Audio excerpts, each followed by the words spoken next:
Police station दाराटी येथे स्वातंत्र्य दिनानिमित्त रक्तदान शिबिराचे आयोजन।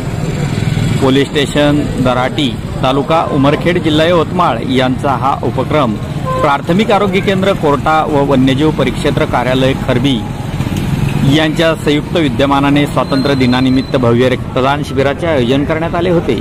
पोलीस स्टेशन दराटी येथील कर्तव्यदक्ष ठाणेदार वाघमारे साहेब यांच्या प्रयत्नातून या रक्तदान शिबिराला भरघोस असा प्रतिसाद मिळाला। दराटी येथील पोलीस स्टेशन अंतर्गत येत असलेल्या गावामधील तरुणांनी रक्तदान शिबिर सहभाग घेऊन उपस्थिती दर्शवून रक्तदान केले। पोलीस स्टेशन दराटी येथे प्रथमच हा उपक्रम पार पडला अशी माहिती मिळाली। अशा जीवनदायी उपक्रमामुळे ठाणेदार वाघमारे साहेब यांचे यवतमाळ जिल्ह्यात सर्वत्र कौतुक होत आहे। इंडियन न्यूज 24 साठी वृत्तनिवेदक विजय शिवगजेसह रवी पांडे, आंबडापूर, उमरखेड प्रतिनिधी।